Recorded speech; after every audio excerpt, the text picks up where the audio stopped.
Welcome back to Swathi చినుకులు అండి. మన పెద్దవాళ్ళు ఎప్పుడు ఆరోగ్యంగా, ప్రశాంతంగా ఎలా వారంటే అంటే ఇంట్లో ఉంటూ ఇంటి పనులు చేసుకునే మహిళలు.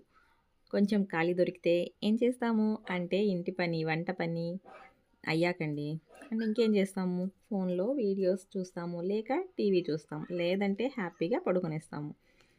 కానీ మన అమ్మ కానివ్వండి, అమ్మమ్మ కానివ్వండి, ఇలా ఎప్పుడు ఏదో ఒక పనిని కల్పించుకొని మరి ఈ విధంగా రాగులు సక్క చేసుకోవడము, లేదంటే ఎండుమిరపకాయలకి తోడుమెలు తీయడము, చింతపండులో గింజలు తీయడం లాంటివి ఏదో ఒక పని కల్పించుకొని మరీ చేసేవాళ్ళు.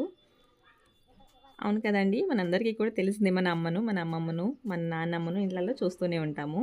అందుకే వాళ్ళు రాత్రిళ్ళు కూడా చాలా చక్కగా నిద్రపోతారండి. మనకి ఈ పగలో కొంచెం శ్రమ తగ్గించుకునేసి టీవీ, ఫోన్ అంతా చూసుకుంటూ ఉంటాము. వంట వార్పు అవ్వగానే కాసేపు పడుకునేస్తాము. ఇకొచ్చేసి రాత్రిళ్ళు నిద్ర రాక ఫోన్ చూస్తాము. ఆ ఫోన్ చూసిన ఎఫెక్ట్‌కి అస్సలు నిద్ర రాదండి మనకి. కానీ వీళ్ళు చూడండి ఎంత చక్కగా పని చేసుకునేవాళ్ళో కదా! ఇలా పని కల్పించుకుని చేయడంలో మా అమ్మది మొదటి స్థానం అని నేనైతే చెప్తానండి. చూసారా రాగుల్ని ఎండకి మంచిగా నీట్‌గా మంచి ఎండలో ఎండబెట్టేసిందనమాట. వాటిని రోట్లో వేసి దంచింది. అంటే రోట్లో వేసి అంటే ఆ రోకలికి పొన్నుందండి. ఆ పొన్నున్నటువంటి రోకలితో దంచితే ఆ పొట్టంతా ఊడిపోతుంది.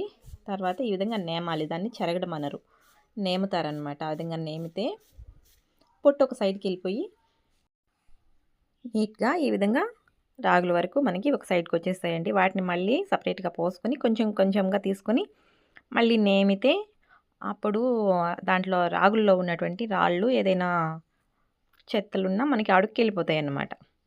చూసారా ఎంత క్లీన్గా ఉన్నటువంటి పెద్ద పెద్ద రాగులు మన చేతికి వచ్చాయి. సన్న రాగులు మనకు దంచినప్పుడు కొన్ని పొలుకులు అయి ఉంటాయి అనమాట. అంటే నూకై ఉంటుంది, రాగులు నూకై ఉంటాయి. అవి కూడా అడుగు నిలిచిపోతాయి. వాటిని పశువులకు కానివ్వండి, కోళ్ళకు కానీ పోసేస్తుంది. వీటినైతే మనం స్టోర్ చేసుకునేస్తే ఎప్పుడు కావాలప్పుడు ఇంకేమీ వాటిలో చేయి పెట్టకుండా మనకి ఎన్ని కావాలో అన్నీ మనం మిల్లుకిచ్చేసి నీట్గా ఆడించుకుని రాగి పిండి అయితే రెడీ అండి.